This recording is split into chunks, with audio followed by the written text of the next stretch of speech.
Alrighty guys, we are back with round 5 and this should be a humdinger. Bringing you something unfortunately from the bottom of the table because we don't want to bring Top Cut too much onto stream now because they will be at it all afternoon. But we have got Jack C on the left and Mason H on the... No, sorry, Mason on the left. God, if it... Look, no one pay attention to the scoreboard. You talk, I'll fix. So we have Jack Canavan on the... Oh, we've got Mason and Mason on the screen. Don't bring attention to it. We got Jack Canavan on the right with Water Lightning, and we have Mason on the left with a Monsters deck that is very interesting if you saw our Thursday stream. And as Mason would call it, a literal pile of cards. Yeah, I mean, I still love this deck. It is Monsters with Mira, and we have got a sort of 37 EX deck for Jack on the right, and not Fiat either. Good God. Yeah, I'm a professional, guys, I swear. I'm interested to see whether Mason can relive what happened Thursday, because I want to know whether this is genuinely a good deck or whether it's a bit of a gimmick fun deck. Well, I mean, unfortunately, the gent is not doing too well this afternoon. Today in the Swiss rounds, and no, Paul, he is not running FF8 for once. He is just running. Just so many EXs. Just all the EXs. What do you mean day ruined, Paul? That deck's disgusting. Also, your day can't be ruined when you get to hear the dulcet tones of me and Taylor. And my evil sounding cackle. So, Realm here. Do we go after the Tomberry? This was an interesting one from Mason on Thursday. Tomberry shutting down Warriors real hard to stop any search. How much? Question is how much search does Jack Canavan's deck run? Well, I mean, looking at the list, there's not a lot of search, to be honest. No, it's only going to be maybe a backup or so. The Kalia Cheval searches. Yeah, and the Reeve. Yeah, no, the Reeve doesn't. Oh, doesn't it? No. Oh, it's Seymour, perhaps? Seymour might search? So realistically, the Tom Betty... Is that Tom Betty or Tom Berry? Tom Berry. But Tom Berry's not doing too much, to be honest. It could, though. That's what's interesting. Because the threat of search break a character is massive. Now, Mason going into an early Tross as well, and he's had to ditch the Moth Slashers, which put in such a lot of work for him on Thursday. Because that little sort of Moth Slasher into Mira into Moth Slasher is a nice little thing. I mean, off of the Realm, I think I would have been more inclined towards getting the to be honest, the Moth Slasher and the... Oh, wait, he's not running the Sahagin Chief. Nope. That surprises me. No, because this deck is more about attacking monsters, and I don't think the Sahagin Chief really fits in with the theme. But we have warped the Morrow here and played a Terror. Didn't quite see the summon that he got back, though. But now, what are we ditching here? Are we going into a backup finally? We are. Again, they've got the Trace. Now what do we search for is the question. Probably the Mira, I'm guessing. I would assume the Mira. Yeah. Yep, there we go. Because now we can do things like, obviously playing the Mira, Blue Worm attack, it dies, play it, Mira comes back sort of thing. But, now... To answer your question from earlier, by the way, he is running Trapdoor at 2. Oh, okay, that's good to know. Because that's another one of those interesting ones. So you break the Trapdoor off of Mira to get Mira back, but then as Trapdoor breaks, you break something that your opponent has. Yeah, absolutely. Again, though, Jack already looking like he's staring down a pretty nasty board state. So I think we're going into an... Oh, there's the Kalia Cheval. Are we going to search? Break it. I mean, it's the only time that Tombury really has an opening to cancel, so I would argue that you do. It doesn't cancel it. Nope, that's not the right one. It searches, but I'm not sure if it's a May. So if it's a May, you don't have to trigger it. Yeah, you may search, you don't trigger, so it doesn't break the character. Because that would be pretty devastating, is obviously breaking the backups. But, and there's the first EX burst from Jack. I would say never punish, but I don't think you can ever be punished with this deck. There is so many EX bursts in it. Strangely enough, though, this is probably the one deck that the EX burst may not do the most to. You hit an Odin, like, you're kind of fine with that. Yeah, especially if it's going to take out your realm, because your realm just lets you play more monsters and go even further ahead, you know? But here we go, Mira finally coming down onto the board. So what's round's second effect? Doesn't it have an effect that allows you to put to the bottom of the deck with X amount of monsters? I think it's this one. And it's at the end of each of your opponent's turn. If you have 5 or more monsters, return it to its owner's hand. So, yeah. So you kind of got to weigh that up at that point. Like, yes, they get more monsters, but at the same time, if they get to the 5, then round becomes a little bit of a nightmare. Yeah, Flex, yes, the Tomberry is mandatory, but Kalia Saval is not, so he chose not to search. Therefore, the Tomberry stays. So it looks like we've potentially just discarded for turn, and it goes with the Odin going to the bin. I don't really think you can go wrong with that Tomberry, to be fair.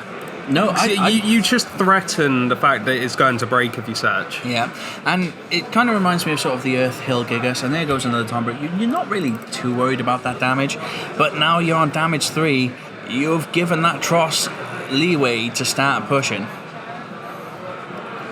Tapping 2. Oh, Seymour. Playing a Seymour, so I'm assuming we're going to put an Odin or something to the top of the deck. I would assume so, because you've now given that. Oh, okay. So Seymour, he let the Tomberry kill the Seymour. Is that worth it just to whack an EX burst to the top of the deck, though? Well, the thing is Tross is live, so in theory it's a way to kill that Tross if Mason makes the mistake of attacking in the wrong order. Also, killing the Mira is not a small thing either. I don't think you mind killing, like, your Mira dying here, though, because you swing with the blue worm and then you just bring it back at the end of the day. Well, exactly that, and I think that's what we're about to see now. So who you break in here? Yeah, we kill the Mira. And then blue worm goes through, and it's a Reeve again. 3 for 3 on those EXs. Again, I don't think you can really miss, but yeah, look at 3. I missed what he put in his hand there. Yeah, it's because it's luck. But that goes back to hand. Yeah, Tross does. Oh, it's another Seymour. If we get 7 for 7 EX bursts, I will be impressed. There isn't a full 50 card EX deck here, but closest makes no difference. Yeah, the Tomberry's gone already. We're grabbing the Bahana. Yeah, chuck that on the top. I mean, do you want to attack into it and just waste another summon off of the top? Because you kind of want your realm to die, but you don't want this Tross to die now. Yeah, so I think you leave it. Yeah, I think you have to. So we're going to do blue worm in for the Mira. Mira is back. To be honest, Mason's still got 5 in hand. He's sitting quite comfortably right now, either way. And he's on damage 3, so keeping that Tross around will make it a lot trickier for Jack to deal with. But now we see a Reeve played legitimately. Mason's going to add that card to hand. We don't get to see what it is, sadly. But it looks like another monster. It's a Siren. Wow, a Siren. Oof. Good luck dealing with the rest of this deck now, Jack. Siren can't stop an EX burst, though, can it? So if Odin comes out, Odin can just break Siren. Yes, correct. Because it can't stack the effect on top.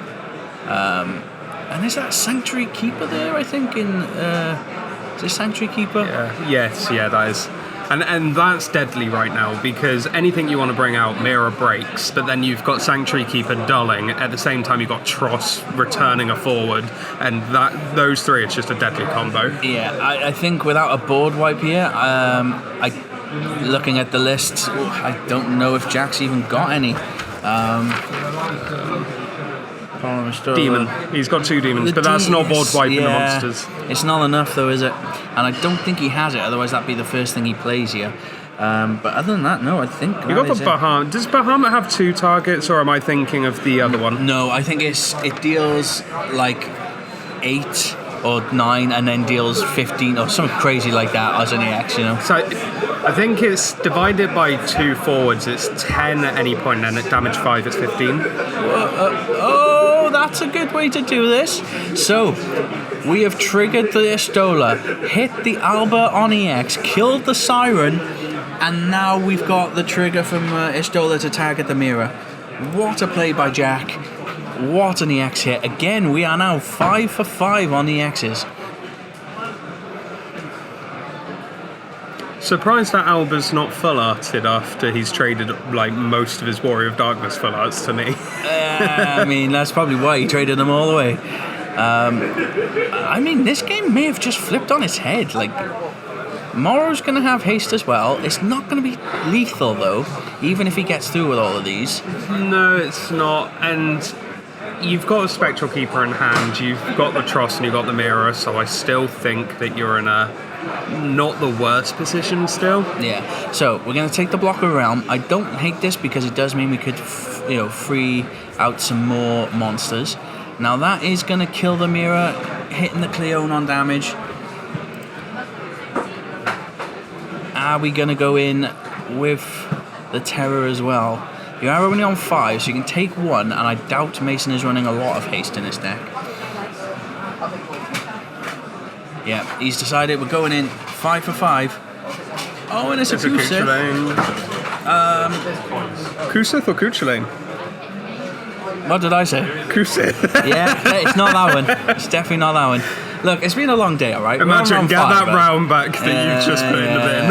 Look, we're on round 5, alright, Jesus. Oh dear. Sounds like we just had a spill of a lot of things to our left. Apologies for any background noise. Sounds like a lot of dice. I'm not sure if Mason can win this now. No, That Albert EX may have just ended this game. So we're binning the Tross. No, so the Tross probably tried to attack to bounce something and return it to hand, and then Bahamut on top. So.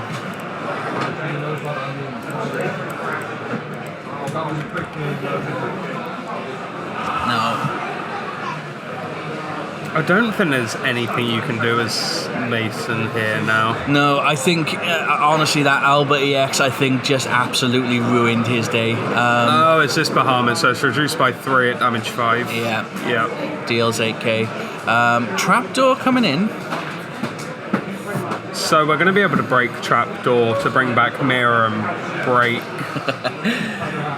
Paul saying his day is no longer ruined because that was a sick Albo EX, and yes, it absolutely was. What a play. So there's Sanctuary Keeper. Now, could this be enough to hold? No, it's not Sanctuary Keeper, actually. Am I looking? It is Sanctuary Keeper. I'm pretty sure. No, it's not Sanctuary Keeper. Spectral Keeper. Spectral Keeper. There we go. One of us knew. Eventually. So at the beginning of the attack phase during each turn, so we're going to get to Doll. He may survive a turn here. We take the block. There's the kill. No, that's it.